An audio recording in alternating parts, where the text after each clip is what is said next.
Bonjour, ici Patrick Milot de la compagnie SOS Sous-Sol. Aujourd'hui, on va couvrir le sujet de pourquoi l'eau coule dans mon sous-sol.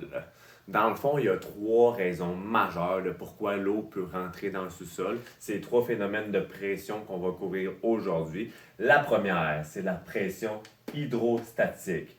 On le voit, l'eau, c'est la pression que l'eau peut exercer dans le sol. Donc, l'eau de la pluie, l'eau de la nappe, l'eau des sols peuvent venir créer une pression à l'extérieur de ta fondation.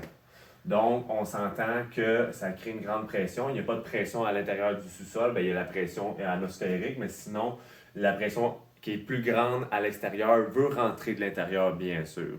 Donc, s'il y a des fissures, des joints à froid, des tuyaux qui sont mal scellés, des nids d'abeilles. Des nids d'abeilles, on parle d'un mélange de béton qui a été mal fait, que l'eau peut passer à travers.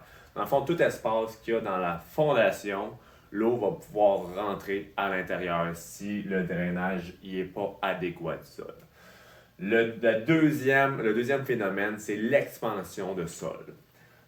Ton sol, quand il est argileux, a tendance à expanser et à rétracter. Donc, tout dépendant avec la quantité d'eau qu'il y a à l'intérieur. Le sol argileux peut expanser, donc va venir pousser sur la fondation, va venir créer des faiblesses, va venir créer des fissures. Et là, l'eau va pouvoir rentrer à l'intérieur. Fait que tout espace peut laisser rentrer l'eau, bien sûr. Donc, le troisième phénomène, c'est le soulèvement par le gel. Donc, on s'entend qu'on est au Québec, on a des hivers extrêmement difficiles. Le gel peut venir aller dessous les fondations, peut venir soulever le bâtiment, soulever la dalle, peut venir créer des fissures, encore une fois, un désordre, un déséquilibre. Puis, des fissures, ça peut laisser rentrer l'eau, veut pas. C'est trois phénomènes de pression qui peuvent venir pousser sur la fondation et ainsi créer un espace pour que l'eau puisse rentrer à l'intérieur. Comment qu'on règle ça? Drain français, pente, gouttière. Là, on ne parle pas de problème en tant que tel d'affaissement de sol. Là, on va parler de pieutage, mais là, on parle des problèmes pour régler la pression d'eau, finalement. Donc, le drain français, c'est un tuyau de 4 pouces qu'on vient mettre sur la base, à côté de la footing, pour venir empêcher l'eau de s'accumuler. Donc, on va venir drainer l'eau, on va empêcher d'avoir une pression, une grosse pression hydrostatique, puis on va venir l'évacuer à l'extérieur. On s'entend que, qu'est-ce qui est important aussi, c'est des pentes de terrain. Sinon, l'eau va venir s'accumuler sur le bord de la fondation, va venir se diriger, puis va venir créer beaucoup de pression.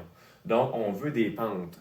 On dit minimum 2% de pente sur le bord de ta fondation, mais on recommande de mettre plus que ça. On recommande un 5% au minimum chez SOS Sous-Sol pour être sûr que ça l'évacue vraiment et qu'il n'y a pas de problème. Parce qu'avec le temps, le sol peut rebouger et ça peut créer des pentes négatives. C'est pourquoi ça qu'on voit souvent des pentes négatives sur les bâtiments. Un troisième facteur, c'est les gouttières, qui est assez important. Une pluie de 1 pouce sur un bungalow normal au Québec, c'est à peu près 1000 gallons d'eau qui va venir sur le bord de ta fondation. Donc, 1000 gallons d'eau. En plus, si tu as des pentes qui sont pas comme du monde, ça fait énormément beaucoup d'eau sur le bord d'une fondation. Puis souvent, quand je vais faire des estimations, puis qu'il y a un problème d'humidité, qu'il y a un problème de fissure, je m'en vais voir le premier lieu s'il y a une gouttière qui se déverse à l'extérieur là. Puis souvent, dans la majeure partie des cas, il y a une gouttière. Donc, ça crée énormément de problèmes.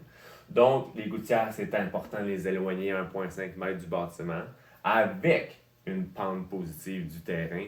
Comme ça, on vient vraiment éliminer toute source de problèmes d'infiltration d'eau à l'intérieur. On peut parler avec les gouttières, vraiment les creuser dans le sol, les éloigner le plus possible. Plus c'est loin, mieux que c'est. Il y a une technique qu'on peut venir vraiment le drainer dans le sol. Fait qu'on vient comme enrichir le sol avec son humidité. Puis, c'est vraiment les trois façons, je pourrais dire, qu'on pourrait régler les problèmes d'infiltration d'eau dans le sous-sol. Donc, si vous avez des problèmes, vous voulez une estimation gratuite, vous savez qui appeler. Yeah!